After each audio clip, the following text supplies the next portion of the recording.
Caio, na última pregação que você fez, aquela sofrendo de espírito de enfermidade, em que você cita que a pessoa só anda encurvada, olhando para o chão, ok?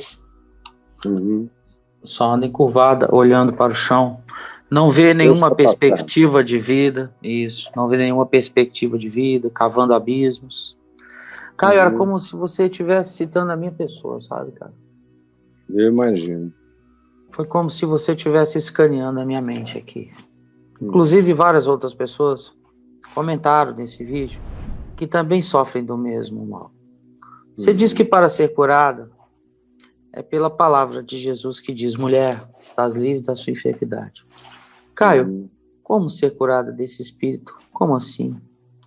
Como ficar livre dessa enfermidade? Me ajuda, por favor. Sem fé é impossível agradar a Deus. Não é uma magia. Você participa. Participa, em primeiro lugar, admitindo que você se tornou uma pessoa que vive, como eu falei aqui, pedi para você cortar para essa câmera do lado de cá naquele dia. Eu lembro. Então corta agora, por favor, porque você cortou para si mesmo. Então... Não cortei não, Caio. É porque você tá achando que eu cortei para mim mesmo. Seu celular que tá te mostrando isso. Então deixa eu ver aqui. Deixa eu ver no preview tá você. Deixa eu ver aqui. Então tá aqui, ó.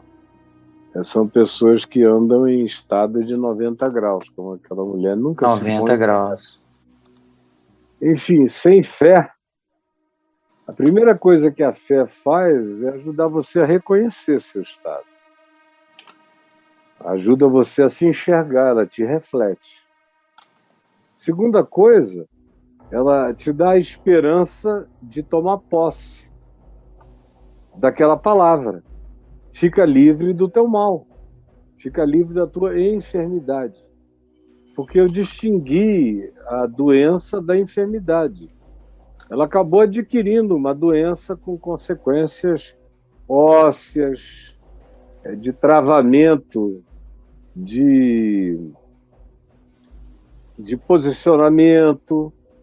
Eu dei exemplos de pessoas do passado, de uma época em que as mulheres só carregavam peso e só tinham a permissão de chorar. Eu ilustrei até com as viúvas de Nazaré. Enfim, eu contei várias histórias. Mas a primeira coisa é você se enxergar na palavra de Jesus que diz: fica livre da tua enfermidade.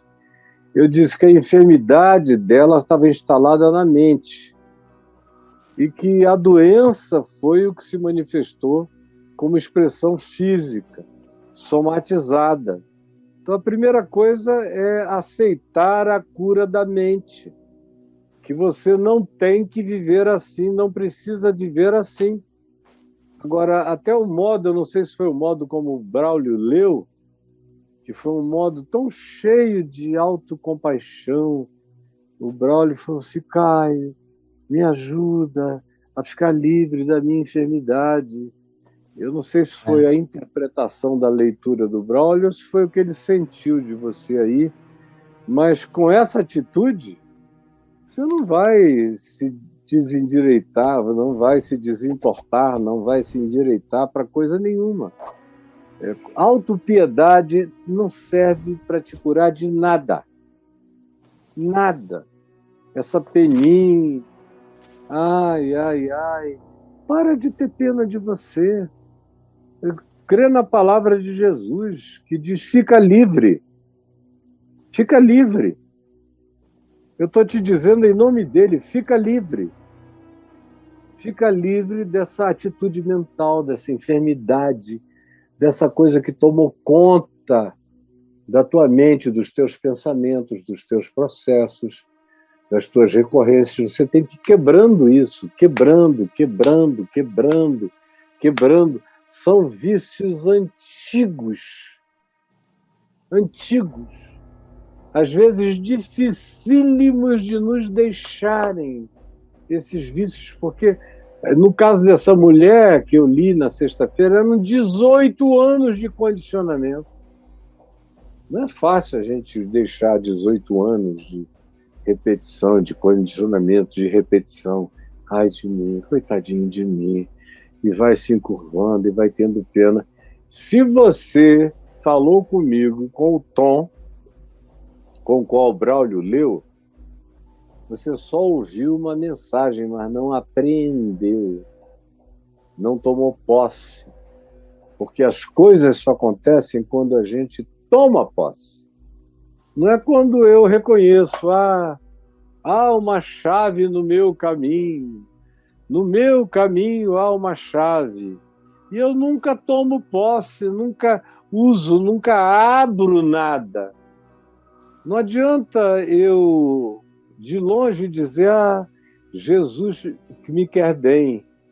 Mas se eu não tomo posse pela fé de que aquele desejo de Jesus é algo que eu posso implementar pela coragem da fé, e aí eu vou ter que começar a me desenvergar, vou ter que começar a me virar um dia depois do outro, sem voltar atrás, sem pena de si mesmo, sem dó nem autopiedade, porque aonde dó e autopiedade e autovitimização e coitadismo habitam, nenhum progresso psicológico jamais será feito, nenhum progresso espiritual. Então, primeira coisa é para de ter pena de você. Sai daí, cara, levanta. Você já ouviu, você já sabe. Fica livre. Sai. Não sei a tua idade, mas vai correr. Na maioria das vezes, as pessoas que falam assim ainda são muito jovens. Não são as idosas. Frequentemente são as jovens que se entregam a esses processos de pena, de orfandade autoimposta. Ninguém me ama, ninguém cuida de mim, ninguém me ajuda. Nunca recebi uma força do mundo. O mundo não me dá a mão.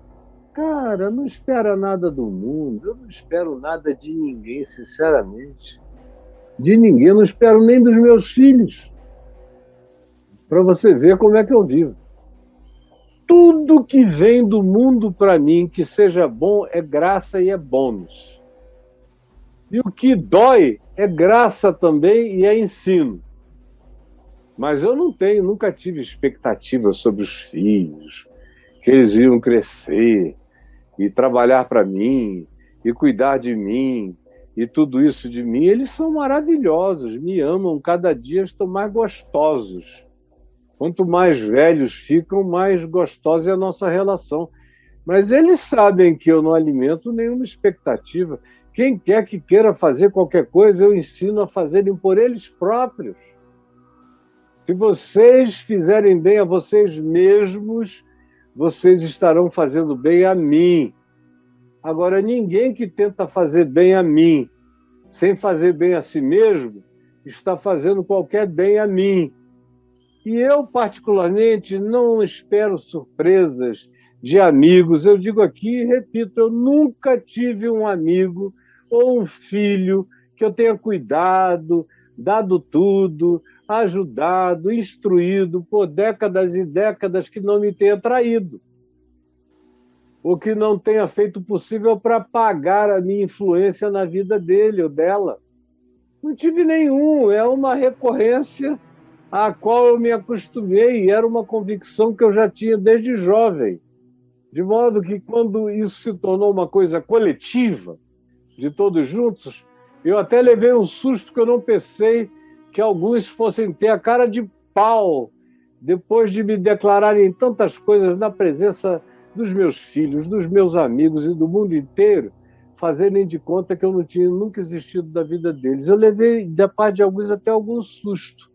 Mas logo eu falei, mas eu, que sempre disse que era assim mesmo, que aquele que se assenta na tua mesa, que come do teu pão, a quem você alimenta, a quem você trata, ou por ser teu filho, ou trata como filho, pode ser aquele que levante contra você o calcanhar, de modo que pessoas a quem eu dou muito amor, que de repente começam a ficar meio estranhas, meio esquisitas, meio frias, meio sem explicação. Sinceramente, eu lamento por elas, mas elas não têm o poder de me abalar em nada. Pode dar aquela tristeza na hora que você vê, diz, meu Deus, que tristeza. Mas é assim mesmo. E eu não serei vítima de nenhuma auto-vitimização por causa da ingratidão de quem quer que seja. Então, sinceramente, eu tento eliminar da minha vida toda a autopiedade, toda a justiça própria, porque quando um cara acha que tem justiça própria, é aquilo, eu fiz tanto, eu dei tanto, eu colaborei com tanto, eu investi tanto, eu me entreguei tanto, que isso se transforma num mérito. Esse mérito é justiça própria. É algo que você adquiriu pelo bem fazer. Quando você entra nessa, você cai na autovitimização. Se cair na autovitimização, você não se levanta de nada. Se eu fosse um cara autovitimado, eu teria acabado com a minha vida em 1998 e 99, quando o mundo inteiro explodiu na minha cara. E as piores surpresas vieram dos meus melhores amigos, das pessoas nas quais eu mais investia. Foram as que fizeram pior do que qualquer outro. Porque do inimigo, do adversário, do invejoso explícito, você espera qualquer coisa. Mas daquele que te chama de meu pai, de meu querido, de meu mestre, de meu mentor, de meu amo, de meu isso, de meu aquilo, você acaba se enganando e achando que dessa vez, embora a maioria tenha sido cretina, tem gente que não vai fazer assim, mas eu até hoje. E eu estou observando isso com lucidez desde os meus 18, 19 anos. Inclusive olhando para trás da minha infância e adolescência, nunca tive. E dali, da minha conversão para frente, também nunca tive. Alguém que não me tenha dado bola nas costas, ou que não tenha, de propósito, dado um passe errado, ou que não tenha falado mal de coisas que ele nunca viu em mim, só por inveja de não ter o que dizer de ruim. Inventam, criam, você fica sabendo, dá tristeza. Mas eu fui aprendendo, chegou uma hora que a casca estava tão grossa que eu já não sentia mais nada. Como hoje em dia. Semana passada eu tive 3 episódios com pessoas muito queridas que, a meu ver, não foram exatamente leais a mim e nem reportaram com exatidão o nível e o vínculo que existe entre nós. Exageraram para o lado deles e eu não reconheço nada do que disseram. Vi que, na insegurança, eles estavam querendo, e eu não estava presente, então, na minha ausência e na insegurança deles, eles estavam querendo se autovalidar na presença de outras pessoas. Adquirir umas importâncias a mais aos sentidos de pessoas que acham muito importante ter alguma intimidade comigo. Eu olhei e me deu uma tristeza na hora, porque eram pessoas que I know them better. Eles são daquele tipo que você sabe que sabem melhor do que aquilo, que já amadureceram mais do que aquilo. Não falei com ninguém, nem com a minha mulher. Eu fui para o quarto, ela me viu assim um pouco pensativo. Aí me perguntou: o que foi, meu amor? Aí eu quase falei para ela, quase. Mas depois eu falei: para quê? Ela vai ficar solidária a mim, com o coração triste. São pessoas que ela ama tanto, respeita tanto, que só são gente boa e são falíveis, como eu sou, como qualquer outro é. E eu sou uma pessoa ideal para algumas pessoas extraírem autovalidações para si mesmas.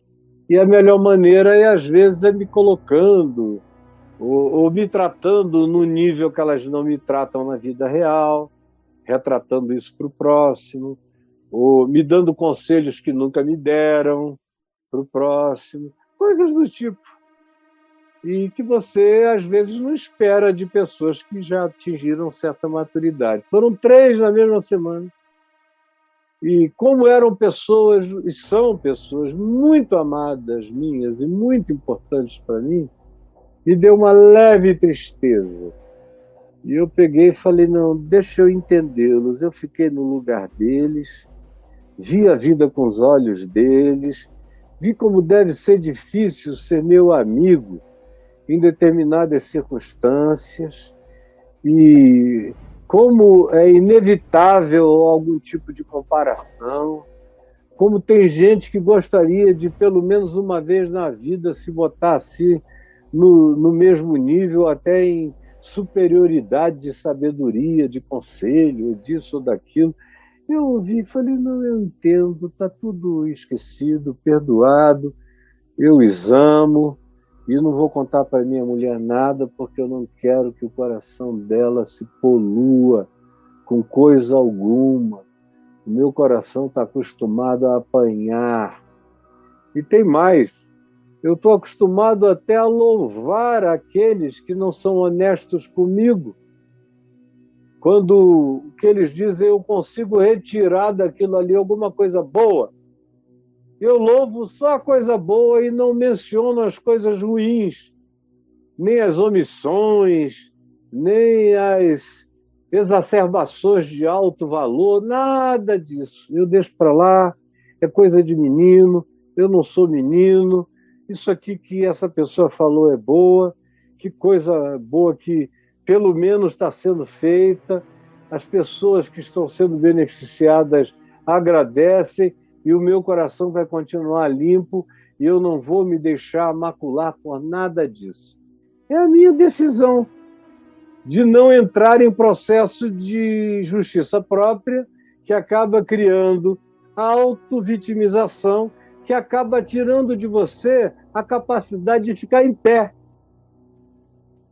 Eu vinha dizendo, se em 98 e 99 eu tivesse entrado naquele estado de encurvamento, apanhando de tudo que é lado, eu não teria me levantado até o dia de hoje. Já faz 25 anos. Tem gente que não esquece, mas o problema é da memória adoecida deles. Mas eu já vivi de lá para cá mais do que eu vivi antes daquilo ali. E eu cresci no Espírito Santo, na fé e na compreensão do Evangelho infinitamente mais do que anteriormente. Quem quiser ver, veja. Quem quiser ouvir, ouça. Quem não quiser, meu Deus, eu não posso fazer nada.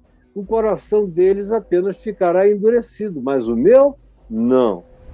O meu, eu só quero que amoleça, que melhore, que não fique olhando para o lado errado, que não se curve para o chão, que não fique contando pedras no caminho. Eu sou chamado para contar estrelas. Olha para o céu, Abraão. Vê se tu podes contar as estrelas. Assim será a tua descendência. Assim é o teu ministério. Assim são os filhos do teu amor. Assim é a minha graça sobre a tua cabeça. Eu só tenho cabeça para olhar para cima e para olhar adiante, com tirocínio. Não tenho cabeça para ficar andando encurvado. Então, meu filho, se você não tomar essa atitude, não se colocar em pé, não tomar posse pela fé, não parar de ter pena de você mesmo, nada vai te ajudar. Nada. Nada. Não adianta ir para terapia com esse espírito, não adianta tomar remédio psiquiátrico, porque ele não vai te levantar nesse espírito. A única coisa que bota a gente em pé é a fé. E a fé não é feita de emoções, nem sensações, nem sentimentos, são decisões. Decisões de nos colocarmos eretos. A gente se põe ereto, aprende a sabedoria do Homo sapiens sapiens em Cristo, que é o Evangelho, e anda na ereção, no equilíbrio, na firmeza e na maturidade do Evangelho. Se você não fizer isso, não adianta me perguntar o que você tem que fazer, porque eu não tenho mais nada a dizer além disso. Entendeu? Agora, se você é jovem, sai de casa, vai para o sol, vai correr, vai nadar, vai fazer qualquer negócio, vai suar, vai sentir que você está vivo, vai jogar uma bola, vai brincar com alguém, vai sair, sai daí, rapaz. Sai daí. Acaba de me ouvir, sai correndo. Vai procurar outra coisa. Porque aí, nesse estado, nessa posição, com essa condição mental, você vai juntar a cabeça com os pés e não vai a lugar nenhum. Vai ser um ser que vai se auto-aniquilar pela atitude mental. A gente é aniquilado não por outros. A gente é aniquilado por nós mesmos. Não há poder no mundo capaz de me destruir, a menos que eu aceite. Se eu não aceitar e eu me puser em pé pela fé, não tem ninguém com força ou poder para me derrubar. Ninguém. Eu sei disso porque eu provo isso há anos e anos e anos e anos e provarei até o último dia da minha vida. Agora, sem peninha de mim. Eu sou um homem, não sou um garotinho. Ai, meu Deus, como é que foram fazer isso comigo? Ah, não. Aí você nem está falando comigo, porque eu não consigo nem ter pena de você. Para eu te ajudar, eu preciso não ter pena de você. Dizer, levanta, sacode a poeira e dá a volta por cima, meu filho. Vamos lá, brother. Caião, em nenhum momento da tua vida você se pegou tendo pena de você? Nem que sem querer, assim, algum momento você já se colocou na posição de vítima em alguma situação? Eu acho que já. Assim, de vacilo, que às vezes você fala, pô, cara... muito rapidamente, mas eu não sei se durou uma noite, não. Porque eu tenho tanta raiva disso. Eu tô ligado, você odeia essa história, cara. Eu fui criado... Eu não aguento esse negócio de auto-vitimização. Educado por um homem que me dizia, se você me vir com preguiça, me interne. Era o papai. Nem para morrer ele teve preguiça. Saiu na hora certa. Vamos lá, pai, talvez seja a última vez, não tem problema. É porque ele, no fundo ele se retirou, né, cara? Eu vou me retirar. É, claro. E por outra coisa que ele abominava era essa autopiedade. Então eu cresci sem chance de autopiedade. Se eu quisesse ser disciplinado pelo meu pai, era só ficar chorando, reclamando da vida, que ele ia pegar o cinturão abençoado dele, me levar até aquele quarto, mandar eu tirar a calça e dar umas lambadas na minha bunda e dizer, agora você tem razão para chorar, mas continua chorando, que é para eu bater mais. Aí eu engolia na mesma hora o choro e disse, vai embora, porque nada vai te consolar na vida. Se você não aprender a andar com as próprias pernas, ele era aleijado. Vindo de um aleijado que nunca reclamou do aleijão, nem de nada, nem de coisa alguma. Eu nunca vi meu pai lamentando a sorte, a má sorte. Nada disso. Eu não tive alternativa a não ser ficar saudável, a não ser ter uma mente treinada para não ficar doente de envergamento existencial e de caminhadas cheias de autopiedade, de autodó. Não. Uhum. Então, eu tive isso provavelmente... Eu creio que no dia que eu contei para minha esposa o que estava acontecendo comigo, Uhum. e eu vi a dor, a tristeza e o que aconteceu com ela, e me deu assim uma não só uma compaixão muito grande dela, mas, sinceramente, eu fiquei com uma certa pena de mim, pelo que eu descobri que eu ia ter que viver. Como aquilo ali ia ser infinitamente mais pesado do que jamais eu tinha imaginado. Aí eu quis ter pena de mim e sair me esbofeteando na cara, dizendo: você não. E, graças a Deus, eu nunca tive nada que dormisse uma noite comigo. Eu nunca me abracei com nenhuma expressão de auto-vitimização, graças a Deus.